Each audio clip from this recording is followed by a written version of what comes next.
It's a review. Hey everyone, welcome back. I'm Scott, here are the bricks, let's go with the review. Following in theme with the last video I did, which was the Droid Vulture Fighter, I've decided to go with LEGO set number 7155 Trade Federation AAT. For 158 pieces, it retailed for $20 back in 2000 when it originally released. For the episode 1 line, I bought it for $64 used from Watto's Brickyard on Bricklink.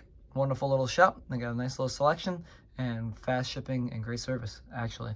Not a paid promotion, 100%. Just really enjoyed the experience shopping with them, so I thought I'd give them a shout out. Put a link in the description for them below. You know, show them some appreciation as well. You can buy this new for $200, but I decided to go for $64 because I'm not paying $200 for this, especially for what I thought was originally was supposed to be probably $30 when it was released. And I thought it would be bigger. I've always seen pictures of it, always seen, videos of it, but I definitely thought this would be bigger. But I'm not, displeased. I'm actually just surprised. But it looks great, especially for being 2000. It's not too blocky. It does have some rough edges. Probably my favorite design of the AAT so far in Trade Federation colors. I don't really care for the Separatist colors, but I really enjoy the Trade Federation colors. The blue is kind of annoying because we get it a lot, especially since Clone Wars came out. But I really enjoy episode 1 Trade Federation stuff, just like I said with the Droid Vulture Fighter. So this is 100% my cup of tea. With it is 2 minifigures, 2 basic battle droids with their cone-shaped translucent studs, not the normal 1x1 studs that we get. Especially for the megaphone blasters. I didn't get my first battle droid until Jedi Defense 2, so I never actually had the cone-shaped one, so this is new for me. This is a whole new experience for me for those. Nothing special about the battle droids. No markings. No pilot droid markings, no blue, even though I think a commander would have been better, especially since in the Battle of Naboo, we do have some scenes with a commander and an AAT, but I do understand that in this is supposed to be set into the Battle of Theed, which the box art is set in. So I believe they probably just gave us some basic battle droids for this instead. They do fit both in the cockpit and I believe the gunner seat in the front. I'll show that in a minute when we do the actual build. But that's all we received. Nothing else spectacular about it. Well, let's dig into the set itself. So like I said, appearance-wise, it's actually pretty phenomenal. I love it. I do think it's a little gappy. You do have some gaps here, some gaps underneath the gun here, a little bit. And you do have an empty saucer plate, which is a unique thing. I really enjoyed the saucer plate, and I think that's probably the best way to do this kind of thing, especially for build. Now, that's kind of biased because I've only actually built 2 AATs, and this is my second one. The other one I did was the remake, or the demake, as some people might actually refer to, of this one. Just because I never had a LEGO AAT, and I didn't think I was ever going to own one. But I could have just bought one, and I did. So now I do. And that other one's in storage, and I'm probably never going to bring it out unless I do a review. I was thinking about it for this one in comparison, but honestly, there is a lot of comparison to it, but I think this is honestly the better one. Except for just the fact that it's so hollow. I was surprised at how hollow it was and how this weight was going to act, because when you hold it, the weight is so distributed right in the back because you have the turret here. So when you put it on the end, you think that it would just like this every time. Now, when you put it on a bed, because last night I was, honestly, for being 27 years old, this set was really fun, and I was actually kind of playing with it last night before I was going to bed because I was trying to think about it, trying to think about a few things that I like about it, and I just caught myself just kind of like roaming it around in my bed while I was laying down chilling. So that's a good sign, and that's kind of funny because it does evoke some sense of play for, especially, I guess, nostalgia. I never had it as a kid, but definitely I was making it for lost time, and I think it's just a fun set to play with, and if I was an arm builder, I probably would have kept building with these. Anyway, back to just the set overall. Yeah, I was just surprised about how the actual balance of the set is. It's very well done.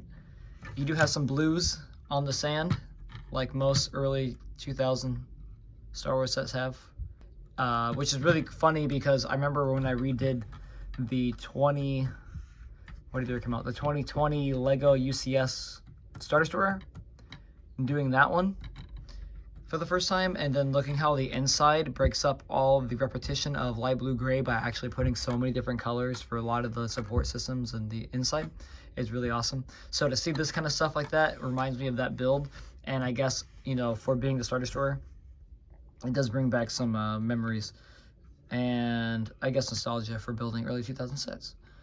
The only thing I complain about it, besides some of the, like that, some of the gaps in the design, would be this.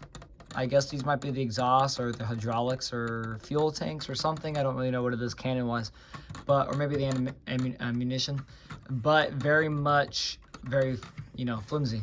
They shake around a lot. Maybe I didn't build it right, but I went back to instructions and it seemed like it was right. It does have a little sliding action to it, and so you can have some gliding action. Like I said last night, I was just sitting there just zooming across the bed with these because it's just so interesting to play with. Now for use, it actually turned out pretty good. I have some scuffing right here. A few spots on here. Some of the set, some of the bricks are a little beat up, but it's a 20-year-old set, but held up nicely and taken care of. So again, shout out to Watto's Brickyard for that. The only complaints I had during the build would be for these two rods right here, because, and I think if I asked for the set to be disassembled, and you can probably, you know, if Watto Brickyard is watch this, if they watch this, they can tell you that when they sent it to me, one of these would not come out of that cone.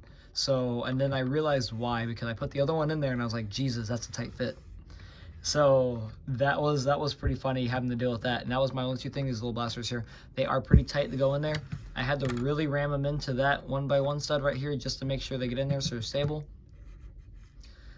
And I'd say these two turrets on the side as well, because you do have the antenna that act as a double turret in here. They are kind of flimsy. They're really just held in like that. Nothing spectacular. This whole part is probably the weakest part of the set, besides, well, the gaps are pretty weak, but it's right here. These two turret arms are kind of weak. I do think they probably should have used a 2x3 slope instead, not the 2x2 slopes, just to fill it out a little bit more. That probably would have been better. The turret does not completely turn. Does not have a 360 field of range. It's very limited, but honestly, I'm not that upset about it. The turret can move up and down, has these Technic bricks, but it's not stable. A lot of people complain about that. A lot of reviewers say the same thing, and it just comes off. So you really definitely gotta take that in, and it gives me vibes. I said the same thing about the Droid Fighter. It gives me vibes that whoever created this, like, wonderful. Well, now I gotta stub those. I think a lot of original problems that came with all of these sets, early 2000s, is that yes, they're designed, but not well designed. They're still very blocky, and it's not the best. This is probably one of my favorite ones. The Droid Fighter is one of the most solid, even though it falls apart the most. But this probably has moved up in the books as one of the more solid ones. The only gripe is the turret. You cannot move it very well because these Technic bricks are very stiff. They use the same effect here on that one, which opens well for me. And the cockpits are very basic. Let me get that in frame. You get your little visor here, which I didn't know came with this set. I thought that was actually released later on, because I didn't get that first visor until 2007 with the Clone Trooper Battle Pack. I think that was the first time I ever got one of those, and I was blown away that Lego still made these this early on. So I'm gonna dig into the history. You do have some printed pieces. I know earlier I was talking about the scuff mark here, but on the saucer plates it looks great. I know when I play Battlefronts, these are usually kind of like missiles come out of here. So that's what I'm assuming what those are. So these missile ports look great. The color looks great. And this right here, slope here, is also printed. Same as with the Droid Vulture. You get two printed slope pieces, which is great. And I like this one as well. That's the second cockpit. Another blue piece in there. Nothing spectacular. No commands, nothing else. And you just, you know, with these, which I also want to talk about how good these battle droids are for being 20 years old. These have a bad tendency of breaking and snapping, and it has held up pretty well for the years. And you just put them in like that. The other thing is you put these blasters right in the bottom on that little clip, which again, that bothers me, but whatever. And they go right there. You can put two, and the other pilot goes right here. from which that just came off as well. See? So that's probably the biggest issue. I do think they probably could have made those parts a little more sturdier or a little bit better. That's my only gripe about a lot of those early 2000 sets, so they could be sturdier. I do not like the fact that it's so emptied out and hollow. It doesn't feel very thick at all. It doesn't have very toughness, not sturdy.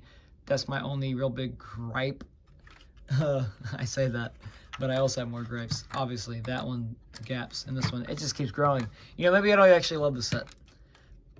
But no, how hollow it is, I don't enjoy that. And the gaps and this flimsiness. Overall, it's a good set. I would try to pick it up. It's probably cheaper if you can. I think Brickset has them down for $63 is lowest. Brick Economy, I haven't looked at it. This turret's pretty solid too, and actually not that bad. Kind of unique how they did that with the poles, the low flagpole pieces. I thought they were going to use those early blaster ones, you know, like they always did with the X-Wings for their guns. I thought they were going to use that for this, but they didn't. They used the flagpole ones, which was really interesting. That threw me off too. It was a fun build. It takes you for surprises you didn't think it would happen. And this turret's well designed as well. It gives me a very T-30 vibes. But for $64, money well spent. I was very excited to build it. And again, shout out to Watto's Brickyard. I'm going to throw a link in the description for them. Thanks for that and the fast shipping. Cool, well, thanks for watching.